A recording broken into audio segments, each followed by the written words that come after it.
Good morning. It's Tuesday. Feels like Monday. Got up and went to the gym. 30 minutes on the bike. I did hills at level 11 again because of the sore legs. And my legs didn't want to do it. Like 10 minutes in, I was ready to knock it off.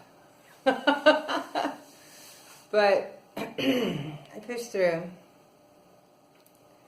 And true to form, when things are tough, had a little cry on the bike. But I was the only one in the gym for a while, so that was alright. It's kind of cathartic. Good to let it out. And the lights are low, and I'm the only one in there, and I'm already sweaty. So if I wipe my face, who's gonna know, right? It's all me. So then after the bike, I did the stability ball with the medicine ball lifts for 3 rounds of 12, a 10-pound medicine ball. I don't know why it was 12. It was just going and realized I hit 12. And so that was the number of reps in the sets.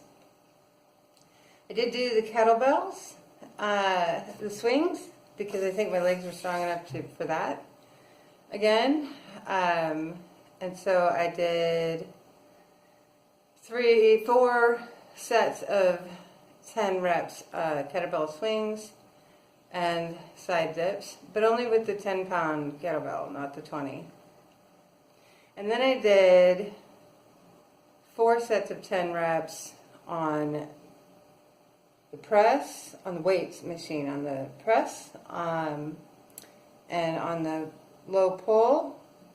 And then I did a high pull, which I hadn't done before. It was kind of a last minute idea because I was using the bench to stretch my quads, and I was like, well, I'll just reach up and pull these down while I'm stretching on my leg. So I kind of did that too, but not a lot. And then, yeah, I stretch. So it was good, and I'm glad I went. It's always hard after a 3-day weekend to get yourself back into it. I'm so tired. I think part of how I feel is because of what I've been eating. So I just feel heavy. And it'd be good to be back into my routine, I think, a little bit after this weekend being so heavy. It was a good weekend. It went better than expected, but I'm telling you, a shift in perspective. I have to figure out how to handle something entirely different than I thought I had to handle. So yeah, it's a process. See you guys later. Small plates, green juice.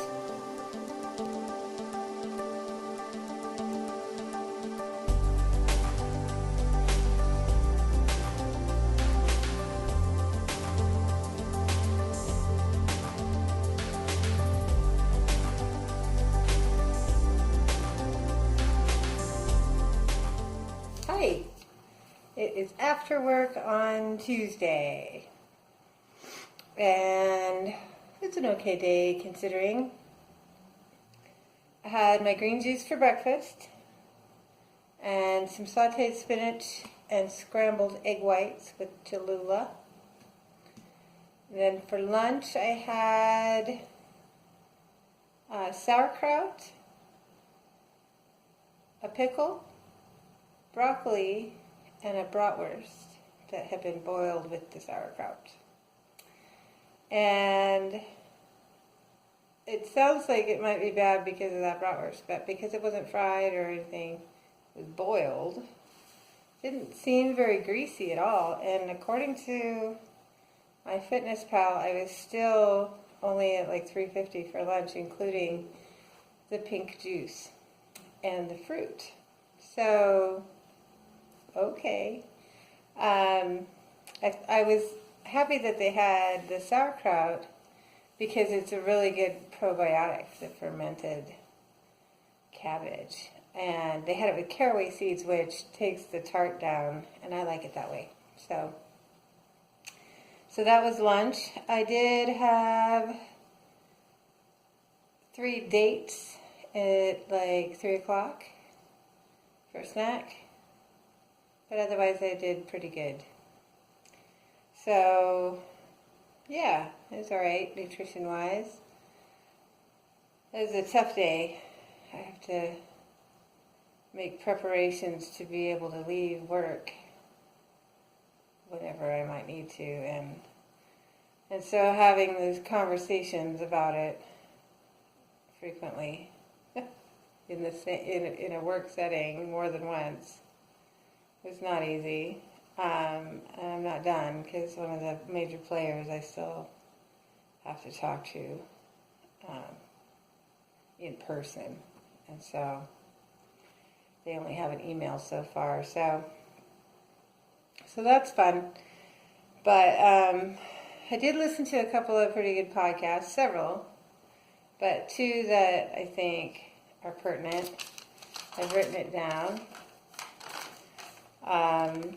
The first one resonated because you've heard a continuing theme around forgiveness of myself or forgiveness of others. And this particular podcast, the guest was talking about other things, but forgiveness came up.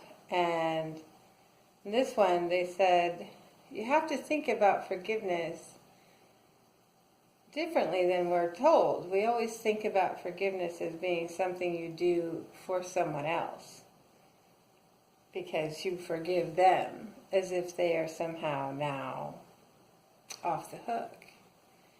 But if you think about forgiveness as being for you, because you're the person holding the anger, more than likely whomever the person who offended you is has moved on. They're not holding any, they're not thinking about it at all. This event is in the past for them. And so you are the one that's putting energy into this event and holding this anger. And so because of that, this only affects you. It has no impact on them, whether or not you forgive them, in most cases. And reflecting on the people that I would feel like I need to forgive, I would think that's absolutely true. And so the person said we should contemplate, what does it serve for me to hold this anger? What do I get out of it? And for me, it could be that it makes me feel safe because it forces me to keep them at arm's length. It could possibly, in some situations, being angry about something could serve as a distraction to prevent me from focusing on the real issue that I need to work on. And so it's saving me from having to do some hard and emotional work. And so to consider, the point of he was making was to consider what do you think you could put that energy into instead of that anger? So think of all the things that all this energy could be devoted to, other than anger. And then also the next thing would be to consider, how is your anger hurting you? So anger is based generally on fear. We don't like to think of ourselves as afraid, but that's where it's based, generally. And so if you're operating from a place of fear, how is your anger limiting your life and changing your decisions and hurting your relationships? And so if you can consider that forgiveness it's not something you gift to someone else in spite of their bad behavior. It's something that you do for yourself to release your anger and your fear. Because ultimately, if you weren't operating from a place of anger and fear, what would your life look like? How would your decisions be different if you weren't afraid of whatever this is? And I thought that was a pretty brilliant point. What would I do differently if I wasn't operating from a place of fear? Even if it's into what seems like a small aspect of my life. So that's something to consider. And then another podcast was about trust. And I was listening to it, and it was interesting enough. But I don't feel like I have huge trust issues. But then there was a quote, and I'll read it. It's Maya Angelou, who I adore. She said, "I don't trust people who don't love themselves, but say I love you." And that's an interesting phrase. And the speaker went on to say, you can apply that in the context of trust. And if you think about trust, we don't often think about if we trust ourselves and what does that mean. And so, do you trust yourself? When you think about your own behavior and thoughts, are you reliable for your own benefit? So, for example, if you have boundaries that you want others to respect, do you respect your own boundaries? Do you say, these are my boundaries, and you talk about them and you uphold them for your own benefit? Or do you continuously cave and allow people to overstep? That's called, if you can hold your boundaries and speak with them with respect for yourself and respect for others, and say, these are my boundaries, and I need you to honor them. If you can't do that for yourself, then you can't expect others to do it for you. Because that is honoring yourself. And so, yeah, I thought it was really interesting. If you don't trust yourself to be reliable, to respect yourself, you cannot expect others to respect your boundaries either. Because what you're telling yourself is that you're not worthy of respect for your boundaries when you don't uphold them for yourself. And I thought that was a fascinating train of thought, because I've never considered it that way. I'm pretty famous for just conceding with certain people in my life and allowing them to go too far. I've only really, in the past few years, gotten to the point where I knew what my boundaries were for me. How can I possibly expect people to respect me and treat me well and honor boundaries if I haven't figured out what the boundaries are for myself, let alone articulated them to anyone else? And so yeah. So do you trust yourself to honor your own boundaries? So that was an interesting one. Because I think most of us have some things in our life where boundaries become too soft.